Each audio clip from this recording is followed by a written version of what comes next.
Tran legacy நம்ம ரீசெண்டா ட்ரானோட franchise வந்துட்டு கம்ப்ளீட்டா எடுத்து பார்த்துட்டு இருக்கோம். ஸோ அதுல எவல்யூஷன் கேம் பார்த்தாச்சு, பெட்ரையல் காமிக் பார்த்தாச்சு, ட்ரானோட ஃபர்ஸ்ட் ஓஜி ஃபிலிம் பார்த்தாச்சு. ஸோ இப்போ வந்துட்டு பெர்ஃபெக்ட்லி அதோட சீக்வல் தான் பார்க்க போறோம், ட்ரான் லெகசி. ட்ரையாலஜி பிரகாரம் அது வந்துட்டு ரெண்டாவது படமா இருந்தாலும் நீங்க இந்த வீடியோ பாக்குறதுக்கு முன்னாடி ட்ரானோட முதல் படம், அதுக்கப்புறம் பெட்ரையல் காமிக், அதுக்கப்புறம் எவல்யூஷன் பார்த்துட்டு இந்த கதைக்குள்ள வந்தீங்க அப்படின்னா ஒன் ஆஃப் த ஃபைனஸ்ட் வாட்சா இருக்கும். அந்த அளவுக்கு சூப்பரா இருக்குங்க. மேபி நான் ஆடியோல பேசும்போது உங்களால எக்ஸ்பீரியன்ஸ் பண்ண முடியாது, ஆனா நீங்க படமா பார்த்து அந்த கேமோட கட்சீனையோ கேமோட கதையும் கேட்டு நீங்க வந்துட்டு இந்த படத்தை பார்த்தீங்க அப்படின்னாலுமே சூப்பரா இருக்கும். ஏன்னா எனக்கு இதெல்லாமே பார்த்து முடிச்சுட்டு அந்த படத்தை பார்க்கும்போது ஒரு ஃபீல் கிடைச்சது பாருங்க.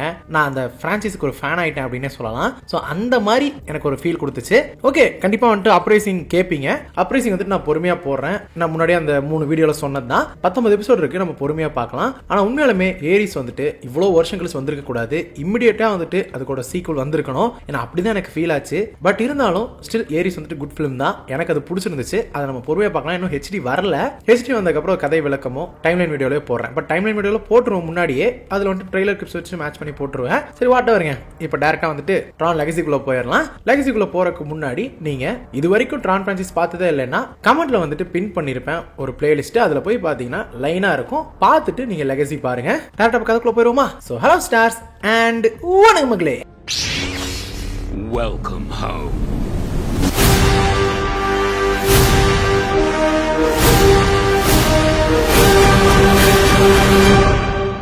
ஸோ ஒன்ஸ் வந்து கெவின் ஃபின் சிஇஓவா ஆனதுக்கு அப்புறம் என்காம் இன்டர்நேஷனலுக்கு கிட்டத்தட்ட ஒரு 6 வருஷம் கழிச்சு என்ன ஆகுது அப்படின்னா ஒரு 1989ல தான் லிட்டரலி வந்து பெட்ரையல் காமிக் பார்த்துப்போம் இல்லையா, அந்த காமிக்கோட எண்டிங்க்கு அப்புறம் என்ன ஆகுது அப்படின்னா அதோட ப்ரோலாக் மாதிரி நம்மளோட படத்தோட ஸ்டார்டிங்ல காட்டுவாங்க.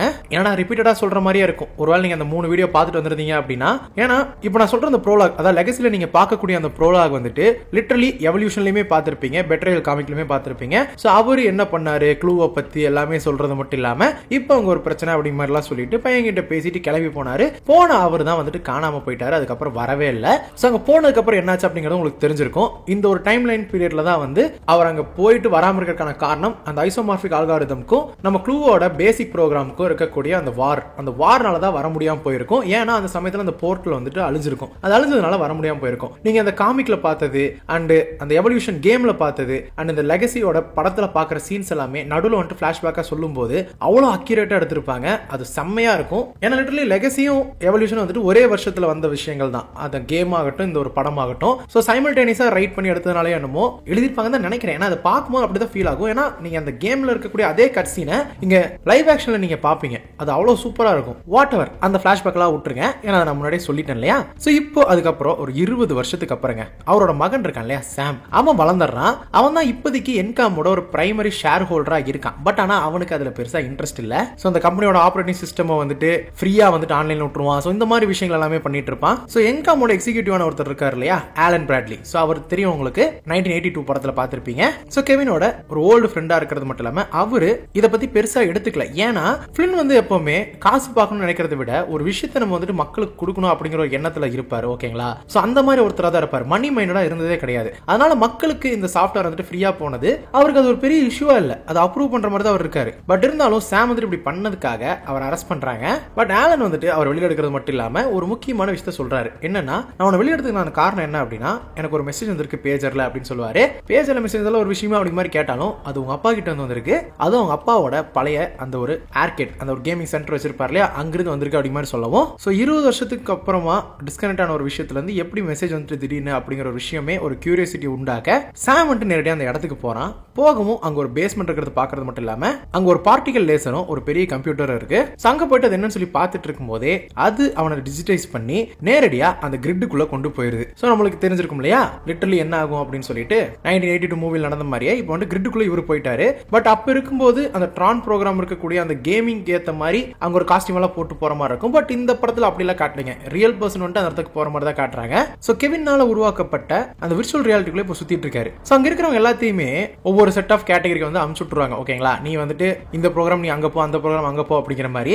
ஸோ அப்படிங்கிற பட்சத்துக்கு திடீர்னு சம்மந்தமே இல்லாமல் ஒரு ப்ரோக்ராம் வரவும் நம்ம சாமை பிடிச்சிட்டு போயிடுறாங்க. ஸோ நம்ம சாம் வந்துட்டு கேம்ஸுக்கு தான் கொண்டு போறாங்க. அங்கே வந்துட்டு ஒரு மாஸ்க் கம்ப்யூட்டர் ப்ரோக்ராம் கூட சண்டை போடுற மாதிரி இருக்கும். அதோட பேர் என்னன்னா ரின்ஸ்லர். ஸோ இந்த ரின்ஸ்லர் யாரு அப்படிங்கிறது இப்பவே உங்களுக்கு தெரிஞ்சிருந்தது அப்படின்னா மறக்காம கமெண்ட்ல சொல்லுங்க. ஃபர்தரா வந்துட்டு இதை ரிவீல் பண்ணிடுவேன் நான். ஸோ இந்த ஒரு சமயத்தில் அந்த ஒரு சண்டையில் வந்துட்டு சாமுக்கு ரத்தம் வரவும், ரத்தம் வரதை பார்த்தோம்னா இவன் வந்துட்டு ஓகே ப்ரோக்ராம் கிடையாது, இவன் ஒரு ஹியூமன் அப்படிங்கிற விஷயம் தெரிஞ்சிருது. ஆர் யூசரா இருக்கலாம் அப்படிங்கிறதுனால நேரா க்ளூ கிட்ட கொண்டு போறாங்க. ஸோ அந்த க்ளூ யாருன்னு உங்களுக்கு தெரிஞ்சுக்க இல்லையா, கிரிட்டோட இப்போதைக்கு இருக்கக்கூடிய ஒரு பேரரசர் அப்படின்னு சொல்லலாம். அது நம்ம கெவின் மாதிரியே தான் இருக்கும். ஸோ ஏன்னா ஃபிளின் வந்துட்டு லிட்டரலி யங் ஏஜ்ல எப்படி இருந்திருப்பாரு, அது ப்ரோக்ராம் அப்படிங்கறனால அந்த ஏஜ்லயே ஒரு ஸ்டக் ஆன மாதிரி தான் அந்த ப்ரோக்ராம் இருக்கும். ஸோ யங் கெவின் மாதிரி இருக்கிறத பார்த்தோன்னா அப்பா அப்படின்னு சொல்லிட்டு போகும்போது நான் உங்க அப்பா இல்லை அப்படிங்கிற மாதிரி வந்துட்டு சொல்லிடுவாரு. பட் இருந்தாலும் ஒரு லைட் சைக்கிள் மேட்ச் ஒன்று நடக்கும். அதுல சாம் வந்துட்டு லிட்டரலி கொள்ளலாம்னு சொல்லி பாப்பாரு நம்ம க்ளூ, ஏன்னா இவன் இருக்கக்கூடாது அப்படின்னு சொல்லிட்டு. பட் ஆனா அந்த ஒரு சமயத்துல குவாரா வந்துட்டு சாம காப்பாத்திடுவாங்க. குவாரா உங்களுக்கு தெரிஞ்சிருக்கும் கடைசியா இருந்த ஒரு ஐசோமார்பிக் அல்காரிதம் நம்ம ஃபிளின் வந்துட்டு காப்பாத்தின ஒருத்தங்க. ஸோ இப்போதைக்கு பார்த்தா அவங்க தான் ஃபிளினோட அப்ரண்டிஸ் மாதிரி. அவங்க நேரடியா வந்துட்டு க்ளூவோட டெரிட்டரியில இருந்து வெளியில கூட்டு வந்துடுறாங்க. ஏன்னா க்ளூவுக்குன்னு ஒரு கிரிட் இருக்கு இல்லையா, அந்த கிரிட்டை தாண்டி அவங்களோட வெப்பன்ஸ் எதுவுமே பெர்ஃபெக்ட்டா வேலை செய்யாது. அதனால தான் அங்கிருந்து அவங்க வெளியில வர முடியாது. ஏன்னா அந்த ஒரு ப்ரோக்ராம் வந்துட்டு அந்த ஒரு கிரிட்டுக்குள்ள மட்டும் இருக்கிற மாதிரி தான் ப்ரோக்ராம் பண்ணிருப்பாங்க. அதை தாண்டி வெளியில வரணும் அப்படின்னா ஒரு யூசர் தான் உள்ள இருந்து புதுசா உருவாக்கணுமே தவிர்த்து ஒரு ப்ரோக்ராம் வந்துட்டு யூஸ் பண்ண முடியாது, கண்ட்ரோல் மட்டும் தான் பண்ண முடியும். அதுக்கு தான் வந்துட்டு ஒரு வித்தியாசம் ஃபிளின்னுக்கும் க்ளூவுக்கு இருக்கக்கூடிய வித்தியாசம், கிரியேட்டருக்கும் கண்ட்ரோலுக்கும் இருக்கக்கூடிய ஒரு வித்தியாசம் இதுதான். சங்க போனதுக்கு அப்புறம் நம்ம ஃபிளின்னை வந்துட்டு பாக்குறது மட்டும் இல்லாம உண்மையாலுமே பார்த்தோன்னா இப்பதான் ஒரு அப்பா பையன் ஃபீலே வருது. முதல்ல அப்பா பையன் ஃபீல் வரும், ஆனா அவருக்கு வந்திருக்காது இல்ல. பட் ஆனா இவருக்கு வந்ததுக்கு அப்புறம் நடந்த எல்லாத்தையுமே சொல்லுவாரு. நம்ம எவல்யூஷன் கேம்ல பார்த்தது, பெட்ரையல் காமிக்ல பார்த்தது, அது எல்லாத்தையுமே சொல்றது மட்டும் இல்லாம அந்த போர்ட்டல் வந்துட்டு நம்ம ரெண்டு வேர்ல்டுக்கும் வரக்கூடிய ஒரு முக்கியமான ஒரு தேவை. அது அழிஞ்சதுனால தான் என்னால வர முடியல, அதனால தான் நான் ட்ராப் ஆயிட்டேன் அப்படிங்கிற விஷயம் எல்லாத்தையுமே சொல்றது மட்டும் இல்லாம நீ சொல்ற மாதிரி நான் வந்து ஆலனுக்கு மெசேஜ் அனுப்பல, எனக்கு தெரிஞ்சு க்ளூ தான் அமைச்சிருப்பான். ஏன் அப்படின்னா உன்னை இங்க கொண்டு வந்துட்டோம் அப்படின்னா இந்த ஒரு சமயத்துல அந்த கிரிட்டோட போர்ட்டல் வந்துட்டு ஓபன் ஆயிரும். ஆனா அது கொஞ்ச நேரத்துக்கு தான் ஓபன் இருக்கும். அந்த ஓபன் ஆகிக்கிற டைம்குள்ளார நம்ம இங்க இருந்து வெளியில போற மாதிரி இருக்கணும். ஆனா இங்க இருக்கிற ஒரு ப்ரோக்ராம் வெளியில போகணும் அப்படின்னா என்னோட ஐடென்டிட்டி டிஸ்க் இருந்தா மட்டும்தான் போர்ட்டல் இருந்து வெளியில போக முடியும் அப்படிங்கிற விஷயத்தை அவர் வந்துட்டு சொல்லுவாரு. ஏன்னா இவர் வந்துட்டு ஒரு யூசர்ங்கிற ஒரு பெர்மனன்டான ஒரு விஷயம். ப்ரோக்ராம் அப்படிங்கிறது மாடிஃபை பண்ணலாம், டெலீட் பண்ணலாம், என்ன வேணா பண்ணலாம்ல. சோ அதனால இவரோட ஐடென்டிட்டி டிஸ்கை வச்சு ஒருத்தரால வெளியில போக முடியும் அப்படிங்கறதுனால தான் அந்த டிஸ்க் வேணும் அப்படின்னா சாம வச்சு கெவின் ஃபிளின் வர வச்சிட்டோம் அப்படின்னா அந்த டிஸ்க் கிடைச்சிரும். அதை வச்சு அவன் வெளியில போயிடலாம் சொல்லி பாக்குறான் அப்படிங்கறது தான் ஒரு மேட்ரிங்க. சோ லைக்லி ஒரு கிரிட்டோட ஒரு மாஸ்டர் கீ மாதிரி அது இருக்கு. இதெல்லாம் எதுக்கு பண்றான் அப்படின்னா ஓகே இப்போ வந்து நம்ம ப்ரோக்ராம் வேர்ல்டு வந்துட்டு பெர்ஃபெக்ட்டா வச்சிருக்கோம், அப்போ நம்மள உருவாக்குன அந்த யூசரோட வேர்ல்டு வந்து பெர்ஃபெக்ட்டா இருக்கா, அதை நம்ம வடிவமைக்கணும் அப்படிங்கிற மாதிரி ஒரு எண்ணம். ஓகேங்களா? சோ ஒன்ஸ் வந்துட்டு ஏஐ வந்து சுயமா சிந்திக்க ஆரம்பிக்கும் போது இந்த உலகத்தையே மாத்தும் அப்படிங்கறத ஒரு ஃபோர்ஷேடோ பண்ற மாதிரி வச்சுக்கோங்க. பட் அதனால இப்போ நம்ம போனோம் அப்படின்னா நம்மளுக்கு பிரச்சனை ஆயிரும். அதனால நம்ம இங்க இருக்கிறது தான் வந்து நல்லது அப்படிங்கிற மாதிரி சொல்லிட்டு இருப்பாங்க. சரி ஓகே, இந்த ஐடென்டிட்டி டிஸ்க் இருக்கு இல்லையா, இது ரொம்பவே ஒரு முக்கியமான விஷயம். சோ இதை பத்தி என்ன அப்படிங்கறத இந்த ஒரு லெகசில தான் வந்துட்டு நம்ம கிட்ட சொல்லுவாங்க. ஏன்னா நம்ம சாம் வந்துட்டு ஃபர்ஸ்ட் டைம் இங்க வரும்போது அவனுக்கு ஒரு ஐடென்டிட்டி டிஸ்க் வந்துட்டு தானா வரும். சோ அதை வந்துட்டு அவன் முதுகுல மாற்றறதுக்கு முன்னாடி சோ அதை பத்தி அதோட இம்பார்ட்டன்ஸ் சொல்லுவாங்க. இதுக்குள்ள உன்னோட மெமரிஸ் இருக்கும், உன்னோட எக்ஸ்பீரியன்சஸ் எல்லாமே இருக்கும். ஒருவேளை நீ இழந்துட்ட அப்படின்னா லிட்டரலி வந்துட்டு நீ ஒரு சாகருக்கான ஒரு விஷயமா ஆயிரும். ஒரு ப்ரோக்ராமா இருந்துச்சு அப்படின்னா எரேஸ் ஆகுறது ஆர் டீரெஸ் ஆகுறது அப்படின்னு சொல்லுவாங்க. ஏரிஸ்லாம் வந்துட்டு டீரெசல்யூஷன் அப்படிங்கிற மாதிரி சொல்லியிருப்பாங்க இதையே. சோ காம்பேட்டுக்கு, கம்யூனிகேஷனுக்கு, இன்ஃபர்மேஷன் ஸ்டோர் பண்றதுக்கு எல்லாத்துக்குமே உண்மை சொன்னா ஒரு சர்வைவலுக்கு நம்மளுக்கு ஹெல்ப் பண்றது இந்த ஒரு டிஸ்க் தான். சோ இந்த டிஸ்க் வந்துட்டு ஒருத்தர் மேல ஆக்டிவா இருக்கு அப்படின்னா அந்த டிஸ்க் தான் வந்துட்டு அவங்க யாருங்கிறத ஐடென்டிஃபை பண்ணும். சோ அப்படின்னா ஒரு ப்ரோக்ராம்குள்ள வந்துட்டு இந்த ஒரு டிஸ்க் நம்ம வச்சோம் அப்படின்னா அந்த டிஸ்க்கு ஏற்ற மாதிரி இந்த ப்ரோக்ராம் சேஞ்ச் ஆகிறதுக்கான சான்சஸ் இருக்குல்ல. இது ஏன் இப்ப சொல்றேன்னு சொல்லிட்டு உங்களுக்கு கன்ஃபியூஷன் ஆகலாம். பட் ஆனா ஏரிஸோட கிளைமேக்ஸ் பாத்தீங்கன்னா நான் என்ன சொல்றேன்னு சொல்லிட்டு உங்களுக்கு புரிஞ்சிருக்கும். ஏன்னா அதுல ஒரு முக்கியமான ஒரு ஆளை டீஸ் பண்ணிருப்பாங்க. யாருன்னு தெரிஞ்சா கமெண்ட்ல சொல்லுங்க. சோ லிட்டரலி வந்து இந்த ஐடென்டிட்டி டிஸ்க் வந்துட்டு வேற ஒருத்தர் யூஸ் பண்ணாங்க அப்படின்னா அந்த டிஸ்க்ல இருக்கிற மெமரிஸ் எல்லாத்தையுமே அவங்க வந்துட்டு தெரிஞ்சுக்கலாம். அதோட நாலேஜுமே அவங்களுக்கு கிடைக்கும். ஸோ இதை வச்சு அடுத்த டிவைசஸ் உருவாக்கலாம், வெப்பன்ஸ் உருவாக்கலாம், வாட் எவருங்க எக்ஸெட்ரா எக்ஸெட்ரா. சரி ஓகே, இந்த டிஸ்க் பத்தி இம்பார்ட்டன்ஸ் இவ்வளவு போதும். இப்போ டேரக்டா நம்ம கதைக்குள்ள வருவான். பட் இருந்தாலும் புள்ள வந்துட்டு அப்பம் பேச்ச கேட்கறதே இல்லைங்க. நேரா வந்துட்டு க்ளூவோட டெரிட்டரிக்குள்ள போயிட்டு அந்த போர்ட்டலுக்கான சேஃப் பேசேஜ் வந்து கண்டுபிடிக்கணும்னு சொல்லிட்டு போறாங்க. குவாரா வந்துட்டு என்ன பண்ணுவாங்கன்னா அப்படின்னா ஜூஸ் அப்படிங்கிற ஒருத்தர் இருப்பான். அவன் தான் வந்துட்டு ஹெல்ப் பண்ணுவான். அவன் தான் ஒரு காலத்துல ஐசோமார்பிக் அல்காரிதம்ஸ்க்கும் பேசிக்ஸ்க்கும் வந்துட்டு ஒரு பார்ட்டி மாதிரில நடத்திட்டு இருந்தான். ரொம்பவே நல்லவன். அவனுக்கு வந்துட்டு சேஃபான பேசேஜை காட்டுவான். ஸோ அது மூலியமா நம்ம வந்துட்டு யார்ட்டையும் மாட்டாம போர்ட்டலுக்கு போயிட்டு இங்கிருந்து தப்பிக்கலாம் அப்படிங்கிற மாதிரி சொல்லியிருப்பாங்க. ஸோ அந்த ஒரு சேஃப் பேசேஜை கண்டுபிடிக்கிறதுக்காக, ஜூஸை கண்டுபிடிக்கிறதுக்காக கொஞ்சம் பேரெல்லாம் வந்துட்டு கடந்து அவன் வந்துட்டு ஜூஸை போய் பார்ப்பான். ஸோ அந்த எண்ட் ஆஃப் லைன் கிளப் அப்படின்னு சொல்லிட்டு ஒரு கிளப் இருக்கும். ஆனா அங்க ஜூஸ் என்ன பண்ணுவான் அப்படின்னா துரோகம் பண்ணிடுவாங்க. க்ளூவோட கார்ட்ஸ் கிட்ட சாம புடிச்சு கொடுத்துருவான். ஸோ இதனால வந்துட்டு அவங்களுக்குள்ள சண்டை வந்துடும். சண்டை வரும்போது குவாராவும் நடுவில் வருவாங்க தான். ஆனா அவங்களுக்கு வந்துட்டு ஒரு கையே போயிடும். இந்த சமயத்தில் இதெல்லாம் பார்த்து அவங்க அப்பா வந்துட்டு செம டென்ஷன் ஆயிடுவாரு. அதனால கெவினை காப்பாத்துறதுக்காக அங்க வந்துருவாங்க. பட் 2 பேத்தையும் காப்பாத்திடுவாரு. ஆனா அவரோட டிஸ்க் அவர் விட்டு போயிடும். இன்னொரு பக்கம் வந்து ஜூஸ் இருக்கான் இல்லையா, அவன் என்ன பண்ணுவான் அப்படின்னா க்ளூ கிட்ட வந்து டிஸ்க் கொடுக்கணும் அப்படின்னா சில பேரம் பேசுவான். ஏன்டே பேரம் பேசுறியா அப்படி மாதிரி சொல்லிட்டு அவனோட இடத்தையும் சேர்த்து ஜூஸையும் வந்துட்டு நம்ம க்ளூ வந்துட்டு அழிச்சிருவாரு. அதுக்கப்புறம் கெவினும் சாமும் வந்துட்டு அந்த சோலார் சைல போயிட்டு இருப்பாங்க. அந்த சமயத்துல வந்துட்டு குவாராவுமே வந்து அவர் சரி பண்ணிட்டு இருப்பாரு. ரிப்பேர் பண்ணிட்டு இருக்கிற சமயத்துல தான் இவதான் கடைசியா இருக்கக்கூடிய ஐஎஸ்ஓங்கிறதையும் சொல்லிட்டு இருப்பாரு. சோ அதுல அவங்க போயிட்டு இருக்கும்போது க்ளூவோட வார்ஷிப் வந்துட்டு இடத்துல வரது மட்டும் இல்லாம குவாரா இப்போ வந்து ரெடி ஆனதுனால என்ன பண்ணுவாங்க அப்படின்னா நேரடியா போயிட்டு கொஞ்சம் டிஸ்ட்ராக்ட் பண்ணலாம்னு சொல்லிட்டு ரின்சலர் கிட்ட போய் மாட்டிக்குவாங்க. பட் ரின்சலரை பார்த்த உடனேயே நம்ம கெவினுக்கு ஒரு ஃபீல் வந்துடும், அது ரின்சலர் கிடையாது ட்ரான் அப்படின்னு சொல்லிட்டு. சோ க்ளூ வந்துட்டு அவனை கொல்லல, அதுக்கு பதிலா ரீப்ரோகிராம் பண்ணிருக்காரு அப்படிங்கிற விஷயத்தை தெரிஞ்சுக்குவாரு. இவருக்கு தெரியும் அப்படின்னு கேட்டா, ஏங்க அவர் உருவாக்குன கிரிட்டுங்க, அங்க இருக்கிற ப்ரோக்ராம் யாருங்கிறது அவருக்கு தெரியாதா? ஏன்னா அவர் ஒரு user, is not a program. So இந்த சமயத்துல சாம் வந்துட்டு ஃப்ளின்னோட டிஸ்க் ரீக்ளைம் பண்றது மட்டும் இல்லாம குவாராவையும் காப்பாத்திடுறாரு. இன்னொரு பக்கம் கெவின் வந்துட்டு லைட் ஃபைட்டர் வந்துட்டு அவரோட கண்ட்ரோல் எடுக்கும்போது தான் க்ளூ, ரின்ஸ்லர் அப்புறம் மத்த கார்ட்ஸ் எல்லாருமே லைட் செட்ஸ் எடுத்துட்டு அவங்க எல்லாத்தையுமே துரத்த ஆரம்பிச்சிருவாங்க. இப்போ எல்லாருமே ஒட்டுக்கா சேர்ந்து தப்பிச்சிட்டு இருப்பாங்க. ஒரு சேசிங் சீக்வன்ஸ் பக்காவா போயிட்டு இருக்கும். சோ இந்த ஒரு சமயத்துல தான் வந்துட்டு கெவின் முழுக்க ரின்சரை மாத்திரக்கா ட்ரை பண்ணுவாரு. சோ அப்போ வந்துட்டு தன்னோட ஐடென்டிட்டி என்ன அப்படிங்கறத அவர் ரிமெம்பர் பண்ணிட்டு இருப்பாரு கொஞ்சம் கொஞ்சமா. ட்ரான் அப்படிங்கிற விஷயம் வந்து அவருக்கு புரியும். சோ அதனால அவர் டக்குனு ஒரு ட்ரான் அப்படிங்கிற விஷயம் தெரிஞ்ச உடனே க்ளூ வந்து தடுத்து நிறுத்த பாப்பாரு. சோ அந்த ஒரு சமயத்துல என்ன ஆகும் அப்படின்னா என்ன அடிச்சானேன்னு சொல்லிட்டு க்ளூ கடுப்பாயிரும். ஆனா இவன் கூட சண்டை போட்டோம் அப்படின்னா இப்போதைக்கு அவங்க தப்பிச்சிருவாங்கன்னு சொல்லிட்டு என்ன பண்ணுவாருன்னா அவரு லைட் ஜெட்டா மாறி தப்பிச்சிருவாரு. இன்னொரு பக்கம் ரின்சலர் வந்துட்டு நேரடியா அந்த சி ஆஃப் சிமுலேஷன் குள்ள விழுந்துருவாருங்க. சோ அதுக்கப்புறம் தான் வந்துட்டு எண்டிங் என்ன அப்படின்னா க்ளூ வந்துட்டு போர்ட்டல் கிட்ட எல்லாரும் போயிருவாங்க தான். சோ இந்த சமயத்துல சாம் வந்துட்டு அந்த பக்கம் அமுச்சு விட்டுருவாரு. இன்னொரு பக்கம் கெவினும் க்ளூவும் சண்டை போட்டு இருப்பாங்க. சரின்னு சொல்லிட்டு கெவினோட டிஸ்க் எடுத்தாச்சுல அப்படின்னு சொல்லிட்டு டிஸ்க் எடுத்து பார்த்தா குவாராவோட டிஸ்க் வந்துட்டு அவர் வச்சிருப்பாரு. இவங்களோட டிஸ்க் வந்து நேரடியா சாம் கிட்டயும் குவாரா கிட்டயும் கொடுத்துட்டு இருப்பாரு.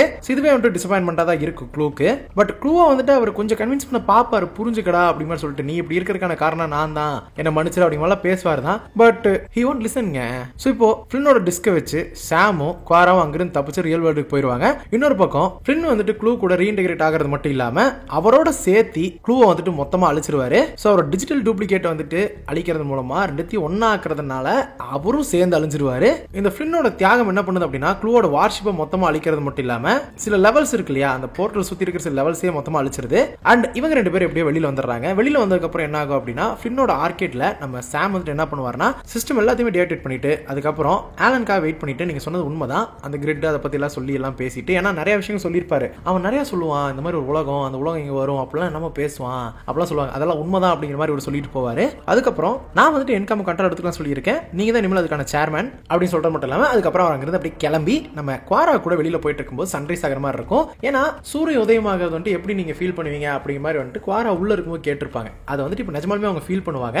இந்த சீக்வன்ஸ் பார்க்கும்போது எனக்கு ரீசெண்டா வந்த அந்த பீஸ் மேக்கர் சீன் இதெல்லாம் தான் ஞாபகம் வந்துச்சு சீரியஸ்லி. ஸோ குவாராவை கூட்டிட்டு அவர் எங்கேயோ போயிட்டு இருக்கேன். ஸோ அதோட க்ளோஸ் பண்ணி தான் இந்த லெகசி வந்துட்டு முடியுது. இது முடிச்சுன்னே கொஞ்ச நாள்ல ஒரு 2 to 3 இயர்ஸ்ல வரக்கூடிய ஒரு சீக்வல் தான் ஏரிஸா இருந்திருக்கணும். இது ரொம்ப வருஷங்க, 2010 2020 15 வருஷம் கழிச்சு ஒரு சீக்வல் அப்படிங்கும் போது என்னதான் சில பேர் அவுடேட்டடான ஸ்டோரின்னு சொன்னாலுமே அதுல அவங்க அந்த லோரை கீப் அப் பண்ணது தான் எனக்கு ரொம்பவே பிடிச்சது அப்படின்னே சொல்லலாம். ஸோ இதுல இருக்கக்கூடிய அந்த லோர், அந்த கிரிட் அதை வந்துட்டு விட்டுறக்கூடாது. அண்ட் கிளைமேக்ஸ்ல சார்க் இன்க்ளூட் பண்ணது உண்மையாலுமே நான் வந்துட்டு வியந்துட்டேன். ஏன்னா சார்க்கோட டிஸ்க் தான், ஏன்னா டில்லிஞ்சரோட ஃபேமிலியில வந்தவன் தான் வந்துட்டு வில்லனா இருப்பான். ஏன்னா டில்லிஞ்சர் தான் ஃபர்ஸ்ட் மாஸ்டர் கண்ட்ரோல்ல ஏமாத்தி, அதாவது ஃப்ளின்னை ஏமாத்தி அந்த இடத்துக்கு அவன் வந்துட்டு ஹெட்டா இருந்திருப்பான். பட் ஆனா அதை வந்துட்டு ரிவீல் பண்ணதுக்கு அப்புறம் தான் அவனை தூக்கி இருப்பாங்க. சம வம்சத்தில் சேர்ந்து வந்து எகைன் வந்துட்டு அங்க இருக்கும்போது அவனோட கண்ட்ரோல் இருக்கு இல்லையா, மாஸ்டர் கண்ட்ரோல் ப்ரோக்ராம் வந்துட்டு சார்க்குள்ள அந்த கண்ட்ரோல் எல்லாத்தையுமே கடைசியா கொடுத்துருக்கும் பிஃபோர் டெஸ்ட்ராயிங் அப்படின்னு சொல்லலாம். ஸோ சம்ஹவ் வந்துட்டு அந்த ப்ரோக்ராம் வந்துட்டு ஏதோ ஒரு இடத்துல சேவ் ஆயிருக்கும். அதனால இப்போ திடீர்னு டில்லிஞ்சரோட ஒருத்தவங்க வந்துட்டு எகைன் அந்த கிரிட்டுக்குள்ள வந்தோன்னு என்ன ஆகுது அப்படின்னா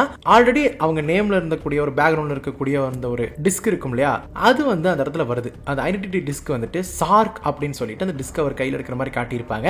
மேபி இவர் எகைன் சார்க்கா இருந்து, ஏன்னா மாஸ்டர் கண்ட்ரோலா இருக்கக்கூடிய அந்த ஒரு விஷயங்கள் எல்லாத்தையுமே டிரான்ஸ்ஃபர் பண்ணிருப்பாங்க அந்த ப்ரோக்ராம்ல. நீங்க 1982 படத்துல பார்த்திருந்தீங்கன்னா தெரிஞ்சிருக்கும். கிளைமேக்ஸ்ல அப்படி ஒரு விஷயத்த பண்ணுவாங்க. அதுக்கப்புறம் தான் சார்க் வந்துட்டு பெருசா மாறுவாரு. ஸோ அப்படிங்கிற பட்சத்துக்கு இவர் அந்த டிஸ்க் மாட்டினார் அப்படின்னா இவர் இன்னொரு மாஸ்டர் கண்ட்ரோல் ப்ரோக்ராமா இருக்கலாம். ஸோ அப்படிங்கிற பட்சத்துக்கு இவரால் உருவாக்கவும் முடியும். ஏன்னா இவர் வந்துட்டு ஒரு யூசர், நாட் அ ப்ரோக்ராம் அப்படிங்கறனால he can manipulate the system தானே. ஸோ அவருக்கு ஏற்ற மாதிரி ஒரு சிஸ்டத்தை அவர் உள்ள இருந்தே உருவாக்கலாம். ஸோ அதுதான் இங்க நடக்கிற ஒரு விஷயம். ஸோ ஃபர்தரா வந்துட்டு ஒரு ப்ராப்பரான ஒரு லீடு கொடுத்து முடிச்சிருக்காங்க.